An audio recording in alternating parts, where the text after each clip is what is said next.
भक्त नहीं था, पहले तो वो एक डाकू था और उसका नाम था गोवर्धन डाकू। तो गोवर्धन डाकू, और डाकू भी कोई ऐसा वैसा नहीं, इसके कुल खानदान का बिजनेस ही यही था, धंधा ही यही था। इसके सारे खानदान में डकैती, चोरी, लूटपाट यही चलती आ रही थी।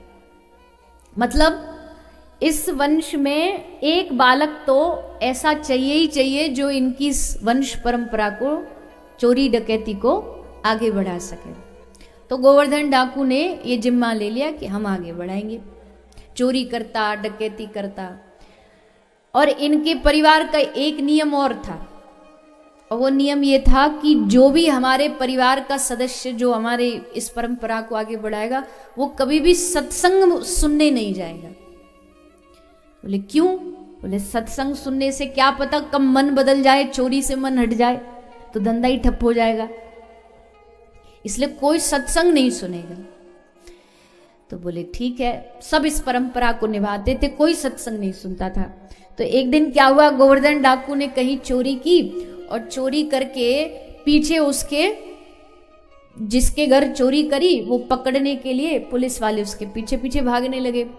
तो उन सब से बचने के चक्कर में ये वहां घूम रहा था, जहां तहां जगह मिल जाए वहीं छुप जाऊं। तो सामने ही एक बड़ा सा पंडाल लगा था और पंडाल में कथा चल रही थी।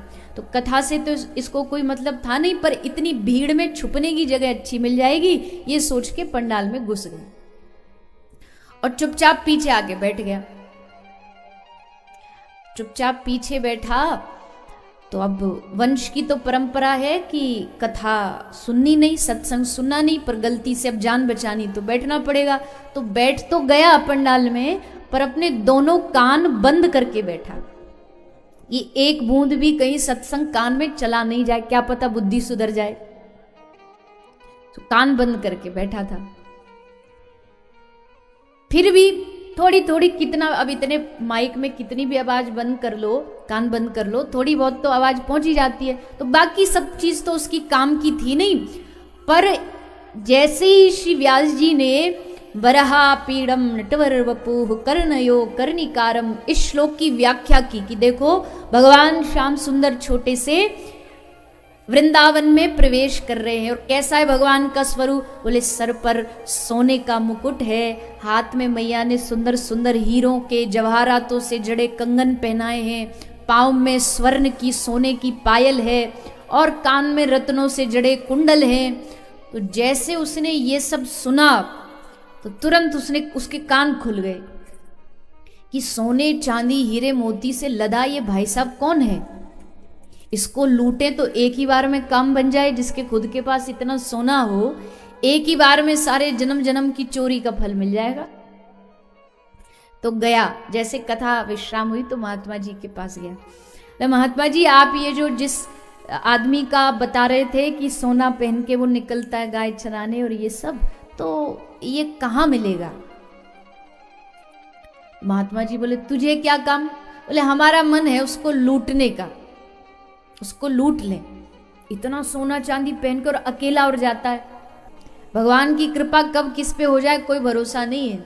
कि महात्मा जी कहते बेटा तू बस लूटने का मन ही बना ले, वो तो लूटने के लिए भी तैयार है। कोई सच्चा लूटने वाला होना चाहिए। कोई सच्चा मन बना ले कि मैं उसे लूटूंगा, तो भगवान लूटने के लिए तैयार है। तो महात्मा जी ने कहा कि तुझे मिलना है उससे? बोले हाँ मिलना है। कहाँ मिलेगा? तो भगवान श्री कृष्ण का असली पता कहाँ है? कहाँ मिलेंगे ठाकुर जी? वृंदावन रोज शाम को गैया चरा के वो आता है, तो तू उसे लूट ले। और देख एक काम और कर ले, ये उसको माखन बहुत पसंद है, तो उसको जब जोर जबरदस्ती से काम न चले तो ये माखन दे देना, इससे वो खुश हो जाएगा। तो महात्मा जी ने माखन दे दिया और उसको लेकर के गोवर्धन डाकू आ गया वृंदावन। महात्मा जी ने उसको बता ही दिया था वृंदावन में ऐसा है, वृंदावन में कदम के पेड़ है। अब कलयुग था, कलयुग का समय था। इसको क्या पता कि महात्मा जी जो कथा में वर्णन कर रहे थे वो द्वापर युग का था, जब भगवान कृष्ण थे। उनके जाने के बाद तो 5000 वर्ष हो गए।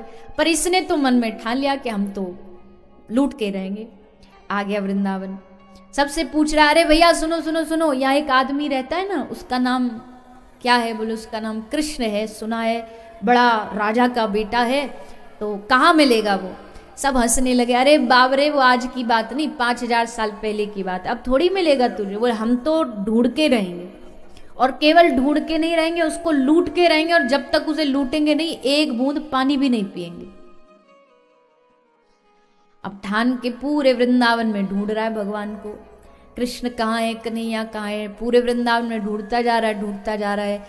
अब धीरे धीरे उसका मन जो है, अब तक तो ऐसे ही ढूंढ रहा था, पर अब पुकार पुकार के, चीख चीख करके भगवान को पुकार रहा है। पुकारे उनको क्या मतलब, किस भाव, बस पुकार रहा है ये सोच के। दूर से सामने धूल उड़ने लगी, धूल उड़ी तो एकदम चौकन्ना हो गया कि हाँ आ गया, क्योंकि अकेला तो आएगा नहीं, गैया उसके संग आएंगी, और गैयाओं के खुरों से ये धूल, ये रज उड़ रही है, तो एकदम सतर्क हो गया कि अब लूटने को तैयार हो जाए। देखा गैयाओं के झुंड में सबसे आगे छोटे से कन्हैया वही रूप बना के, और रोज तो थोड़ा बहुत आभूषण पहनते थे, आज जानबूझ के लूटने के लिए सारे आभूषण पहन के आए, डबल डबल सब धारण करके आए। तो जैसे सामने आए ठाकुर जी, तो इसने तुरंत निकाला चाकू और लेकर के सामने भगवान के गर्दन पे रखने का प्रयास किया। भगवान बोले क्या कर रहा है? बोले तुमको लूटने आया हूं। हंसे भगवान बड़ी जोर से, तू हमको लूटेगा, हम दुनिया को लूटने वाले, तू हमें लूटेगा? बोले तुम जानते नहीं, हमारा नाम गोवर्धन डाकू है। भगवान बोले तुम हमें जानते नहीं, तुम्हारा नाम गोवर्धन है, हमारा नाम गोवर्धन नाथ है। तुम्हारे जैसे चोरों को तो हम उंगलियों पे नचाते, क्योंकि चोर जार शिखामणि, हमसे बड़ा चोर दुनिया में ना आज तक कोई पैदा हुआ और ना होगा, चोरों के सरदार है। बोले तुमको डर नहीं लगता हमारे हाथ में चाकू है, सब उतारो। भगवान बोले नहीं उतारेंगे। क्या करेगा बता, काल हमसे डरता, तू हमें डरा रहा है। अब इसने सोचा कि यहाँ ऐसे अकड़ से काम नहीं, ये क्योंकि ये हमारा भी बाप है, चोरी में ये डरने वाला नहीं। सो उसने सोचा कि इसको थोड़ा सा लालच दे दो। महात्मा जी ने जो कहा था वो याद आ गया। सो निकाला माखन और बोला कि अरे भाई साहब देखो, हम तुम्हारे लिए तुम्हारी पसंदीदा चीज भी लाए, ये खाओगे? और लेकर के जैसे माखन दिखाया तो माखन देखते ही ठाकुर जी एकदम पिघल गए, और पिघल के जितने भगवान ने आभूषण पहने सब उतार उतार के दे दिए। बोले ले जा। स्पर्श होते ही उसका सारा मन बदल गया, सब आभूषण छोड़ दिए और ठाकुर जी के चरणों में लेट गए। भगवान ये सब अब नहीं चाहिए, इसमें कृपा नहीं है, आप बस एक बार मुझे अपने गले से लगा लो, इसमें आपकी सबसे बड़ी कृपा है। तो ठाकुर जी ने तुरंत उस गोवर्धन डाकू को अपने गले से लगा लिया। अब कहने का भाव इस कथा का मतलब ये समझिए कि इतना बड़ा चोर भी गलती से इस कथा में आके बैठा, और कथा की एक वाणी ने, एक प्रसंग ने उसको कहां से कहां पहुंचा दिया।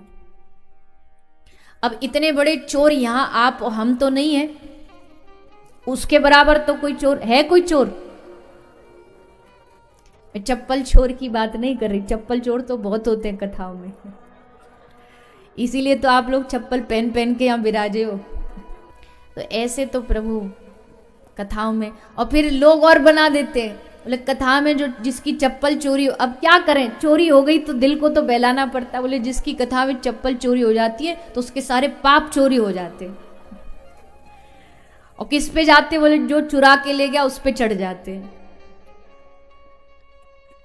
बताओ है, अगर आप हम सब श्रद्धा से कथा सुनेंगे, भगवान की लीलाओं से जुड़ेंगे, तो सोचिए हमारा जीवन क्या ठाकुर जी नहीं बदल सकते? बिल्कुल बदलेंगे। इस सत्संग से जीवन बदलना, जीवन बदलने का मतलब गलत विचार बदलने, गलत आदतें बदलनी, कुछ गलत खान पान है उसको बदलना, कुछ गलत कर्म है उसको बदलना, यही इस कथा का सबसे बड़ा हेतु है, कारण है, इसीलिए कथा सुनी जाती है। कथा क्या है? चले, कथा दर्पण है, आपका चेहरा दिखाता है। अब मान लो कोई आदमी का चेहरा उल्टा सीधा, नाक टेढ़ी, आंख बेकार। अब वो दर्पण से, शीशे से कहे कि भैया हम तुमको पैसा दे देंगे पर हमको खूबसूरत दिखा दे, तो दिखाएगा? बोलो ना हाँ कि ना। तुम काले हो तो काला दिखाएगा, गोरे हो तो गोरा दिखाएगा, टेढ़े हो तो टेढ़ा दिखाएगा, सुंदर हो तो सुंदर दिखाएगा। शीशा कभी झूठ नहीं बोलता। वैसे ही श्रीमद् भागवत जो है ये दर्पण है, ये शीशा है। इस दर्पण में भागवत जी हमें हमारा स्वरूप दिखाती है, हम जैसे हैं हमें वैसा दिखाएगी। तो वैसे ही यहाँ भागवत रूपी दर्पण हमें हमारा मन दिखाती है कि हम मन से कैसे, उसमें अगर कहीं हमें दाग दिख जाए तो हमें तुरंत उसको साफ करने की कोशिश करनी चाहिए, ना कि उसको ऐसे ही गंदा छोड़ देना चाहिए। साफ करने की कोशिश कि हाँ ये हम में बुराई है और इसको हमें ठीक करना चाहिए। तो श्रीमद् भागवत जो है ये शीशा है, ये दर्पण है, और इस दर्पण में अपने आप को सुंदर, सुंदर माने केवल बाहर से सुंदर नहीं, मन सुंदर हो, चित्त सुंदर हो, अपने मन को सुंदर बनाने का प्रयास करो।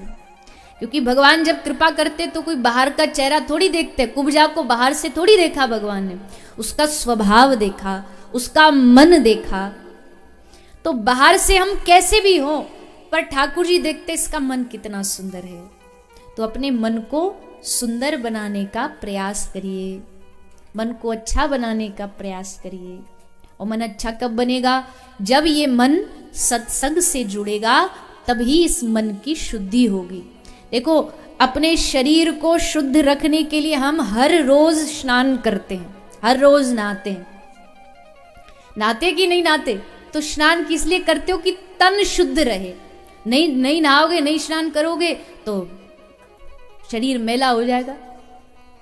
अभी एक आध महीना पहले कहीं मैंने एक ऐसी खबर देखी, दुनिया का सबसे गंदा जो व्यक्ति था उसकी अभी कोई 90-92 साल में अभी मृत्यु हुई, 92 साल का होगा, उसका चेहरा भी दिखा। वो 30 साल से स्नान ही नहीं किया, नहाया ही नहीं, और उसको ये वर्ल्ड रिकॉर्ड में खिताब मिला हुआ कि वो दुनिया का सबसे गंदा इंसान है। पूरे शरीर पर गंदगी मैल चढ़ा हुआ है। अब वो उसी में राजी है कि देखो हमारा नाम है कि दुनिया का सबसे गंदा इंसान। पर ये जो भीतर एक बैठा है मन, वो भी तो धीरे धीरे इतने सालों से, इतने जन्मों से गंदा हो गया है। उसको कैसे साफ करेंगे? वो तो पानी से साफ नहीं होगा। लेकिन उसके लिए जब आप बार बार सत्संग सुनोगे, सत्संग सुन के जब भजन करना शुरू करोगे, तो वो भजन भक्ति आपके मैले मन को साफ कर देगी। भक्ति का यही लाभ है। भक्ति क्या करती है? हमारे मन को साफ कर देती है। तो आप सत्संग में आओ, और सत्संग में ठाकुर जी आपके मन को स्वच्छ करके सुंदर बनाते हैं, ताकि हम भगवान के लायक बन जाएं, भगवान के योग्य बन जाएं। भगवान के योग्य बनना ही चाहिए।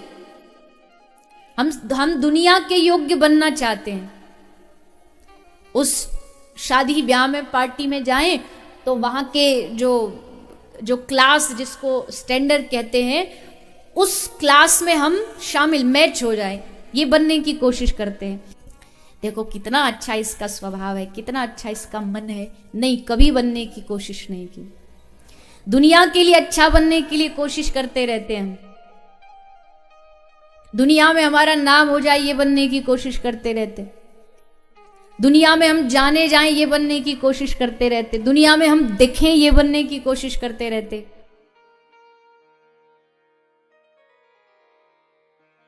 एक शहर छोड़ो, एक छोटी सी गली के मेंबर भी बन जाएं तो 2 गार्ड आगे चलेंगे हमारे, 2 पीछे चलेंगे।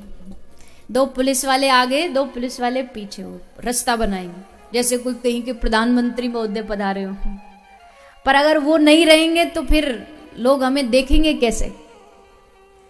कथा में भी आए तो एक गाड़ी पुलिस की आगे आगे चले, अटो अटो अटो, आवाज लगाती लगाती, नहीं तो देखेंगे कैसे कि जी आ गए, सबरे गांव में हल्ला मच जाता है। पर भगवान की नजरों में आने की कोशिश करते नहीं, हम दुनिया की नजरों में आने की कोशिश। ऐसा क्या पहनूं जो सामने वाला देख करके एकदम कहे अरे वाह कितना बढ़िया कपड़ा पहन रखा है। ऐसा कौन सा दुकान, मकान, गाड़ी रखूं जिससे दुनिया वाले देख के कहे अरे वाह कितना बढ़िया इसका वैभव है। पर भगवान की नजरों में आने का जो प्रयास करता है, भगवान उसी पर अपनी नजर डालते हैं।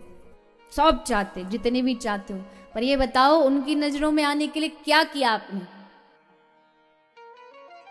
बोलिए, कुछ किया अच्छा काम? देखो किया है, तभी तो यहां बैठे हो। भगवान की नजर कब पड़ेगी? अभी तुम कोई किसी शराब खाने में बैठे होते, किसी मदिरालय में बैठे होते तो भगवान की नजर पड़ती? नहीं पड़ती। पर जहां भगवान की कथा होती है, भगवान की दृष्टि, नजर वहां जरूर जाती है। और जब भगवान की नजर तुम्हारे ऊपर यहाँ पंडाल में पड़ेगी, तो भले हमको भरी भीड़ में सब ना दिखे, पर ठाकुर जी को एक एक आदमी दिख जाता है कि अच्छा ये मेरी कथा में बैठा है। ये भगवान की नजरों में आने की कोशिश है। सत्संग में बैठोगे मतलब भगवान की नजरों में बैठोगे। हरि नाम में कितनी शक्ति है, इस राह पे चल कर देख जरा। दुनिया का बन कर देख लिया, कान्हा का बन कर देख जरा। हरि नाम में कितनी शक्ति है, ये पूछो प्रेम दीवानों से। इस प्रेम के प्याले को प्राणी एक बार तू पी कर देख जरा। अब तक सब चीजें आजमाई है, दुनियादारी भी आजमाई है, संसार को आजमाया है, तो अब भगवान का नाम भी एक बार लेके देखो। अब तक सारी कोशिश करी सुख पाने के लिए, सारी दुनिया में घूमे, कमाई की, रिश्ते बनाए, सब किस लिए किए? कि सुख मिल जाए, पर फिर भी सुख मिला नहीं, दुख ही दुख मिला। तो क्यों ना एक बार अंत में भगवान के चरणों में जाके भी कोशिश कर लो। क्या पता, क्या पता, क्या 100% गारंटी है कि भगवान के चरणों में सुख ही सुख है, आनंद ही आनंद है, क्योंकि भगवान आनंद स्वरूप है। अब आनंद के पास जाओगे तो आनंद ही मिलेगा, दुख थोड़ी मिलेगा। आग के पास जाओगे तो गर्माहट तो मिलेगी मिलेगी, वैसे ही भगवान के पास जाओगे तो आनंद तो मिलेगा ही मिलेगा। तो ऐसे आनंद स्वरूप भगवान का बन के देखो। ऐसी भागवत जी हमें बार बार प्रेरणा देती है। निगम कल्प तरोर गलितम फलम, श्रीमद् भागवत जो है ये वेदों पर लगा हुआ, एक कल्प वृक्ष पर लगा हुआ फल है। जैसे एक पेड़ पर कोई फल लगा हो और उस फल को कोई तोता आकर के खा दे, तो क्या मान्यता है? तोते का खाया हुआ फल कैसा होता है? मीठा होता है। तो दो बात है, तोते ने खाया है तो फल मीठा हो गया, या फल मीठा था तभी तोते ने जाके खाया। तोते को पहचान होती है कौन सा फल मीठा है। तो भागवत जी को भी तो शुक रूपी शुकदेव जी, शुक माने तोता, शुकदेव जी ने आकर के चुना है, इसी फल को चुना, सब ग्रंथों में से इसको चुना। क्यों? क्योंकि उनको पहचान है कौन सा फल मीठा है। जानते हैं शुकदेव जी की श्रीमद् भागवत मीठी है, मिठास से भरी है, इसलिए शुकदेव जी ने आके भागवत का चुनाव किया। ऐसी भागवत जो रस से भरी हुई है, रस से परिपूर्ण है। शुकदेव जी आए कैसे पृथ्वी पे, धरती पे? बोले पहला उदाहरण तो यह है कि राधा रानी ने भेजा, एक ग्रंथ में, शास्त्र में ये लिखा है। दूसरे पुराण में ये वर्णन आता है कि एक बार भगवान श्री भोलेनाथ जी माता पार्वती जी को कथा सुना रहे थे। ये कथा भी कैसे सुनाई, इसकी भूमिका भी भगवान ने सब बड़ी सोच विचार के तैयार की। एक दिन भगवान का मन का रूप है नारद जी, तो नारद जी कोई भी कौतुक करते, मतलब भगवान ही चाहते हैं कि वो हो, तभी नारद जी कर रहे हैं। तो एक दिन नारद जी कैलाश में आ गए, कैलाश में पहुंचे। कैलाश में माता पार्वती जी से हालचाल पूछा, देवी कैसी आप? माता ने प्रणाम किया नारद जी को, सब नारद जी कृपा है आपकी। अच्छा जरा सूचना दे दीजिए, भोलेनाथ जी को कहिए कि हम पधारे हैं, एक बार थोड़ा दर्शन हो जाता तो। पार्वती मैया बोली क्षमा करना नारद जी, पर आज तो नाथ स्वामी आज यहाँ है नहीं। अच्छा तो कहाँ गए? वहां का पता बता दो, हम वहां जाके मिल लेंगे, हमारा तो काम ही है, यहाँ से वहां, वहां से वहां मिल लेंगे जाके। पार्वती जी बोली क्षमा करना नारद जी, हमको नहीं पता कहाँ गए, हम पूछे नहीं, बस जल्दी में जाते दिखे थे, गए होंगे कहीं। नारद जी बोले क्या कहा, दोबारा बोला? बोले मतलब कहीं गए होंगे, हमको क्या पता। बोले आपको पता ही नहीं कहाँ जाते हैं आपके पति? अरे ध्यान रखना चाहिए, पता होना चाहिए कहाँ जा रहे हैं। पार्वती जी बोले अब हम हर बात का थोड़ी ध्यान रखेंगे, अब स्वतंत्र हैं, कहीं भी चले जाएं, हमको हर बार थोड़ी बता करके जाएंगे, अब पूछ के जाएंगे। नारद जी बोले अच्छा चलो ये तो छोटी मोटी बात है, चलो नहीं बता के गए, उन्होंने कभी आपको बताया कि उनके गले में वो जो मुंडों की माला है वो मुंड किसके हैं, किसके शीश धारण करते हैं गले में, कभी बताया आपको? अब पार्वती जी फिर चुप हो गई, हमको तो ये भी नहीं पता, रहने दो, बहुत देखे, हम तो सोचे थे चलो आप में और भोलेनाथ जी में थोड़ा बहुत तो प्रेम होगा, पर यहाँ भी मामला गड़बड़ी लग रहा है।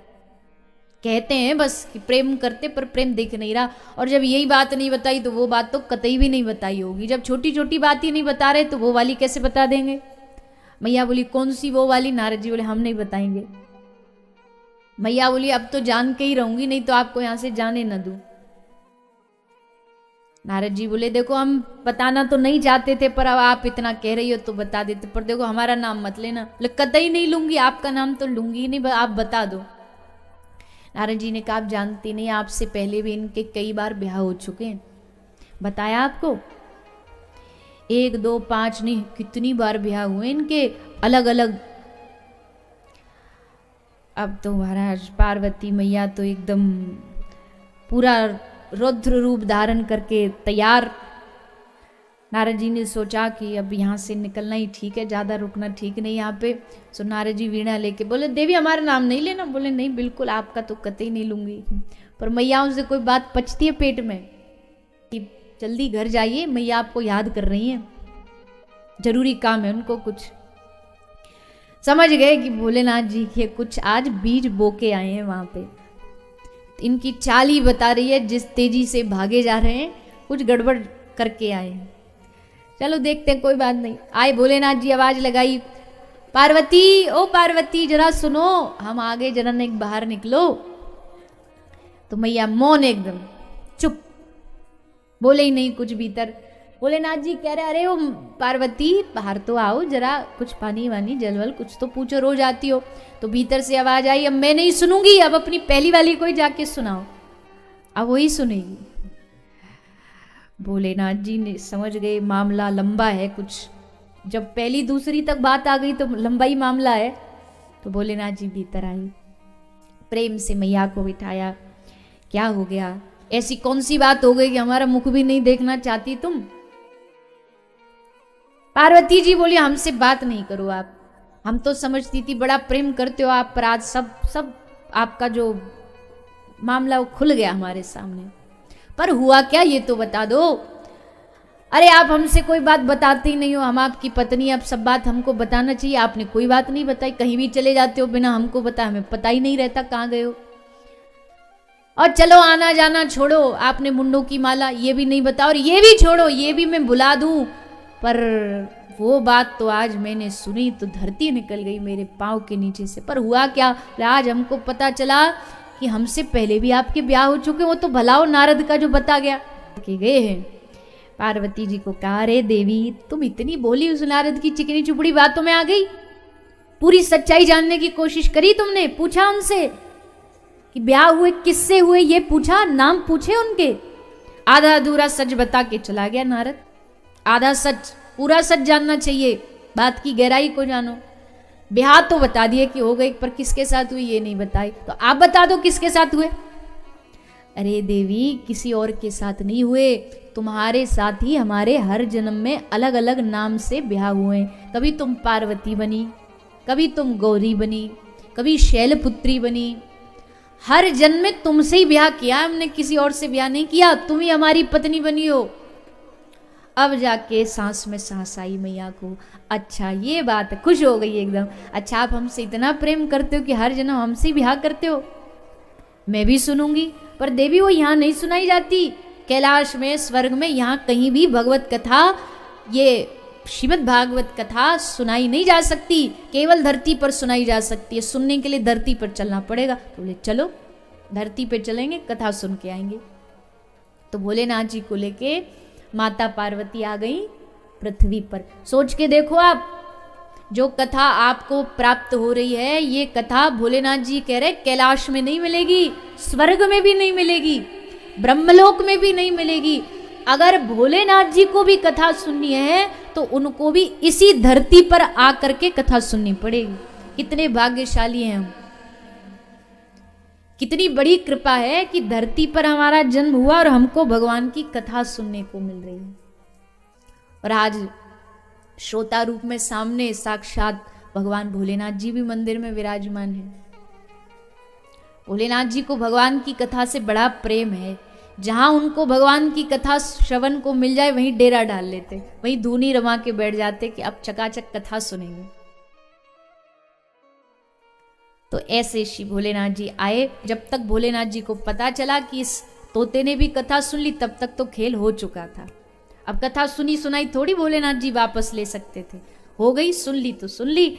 और उसी कथा को फिर से कथा को अपने भीतर समेट करके श्री सुखदेव जी व्यास जी की पत्नी माता वेदिका के गर्भ से जन्म लेते हैं। जन्म लेते ही जंगल में चले गए। व्यास जी ने रोकने का प्रयास किया, नहीं रुके। वापस कैसे आए? बोले एक बार देवर्षि नारद जी व्यास जी से मिलने उनके आश्रम में गए। देखा व्यास जी बड़े उदास बैठे हैं। कलयुग आएगा, कलयुग में और पाप बढ़ेंगे।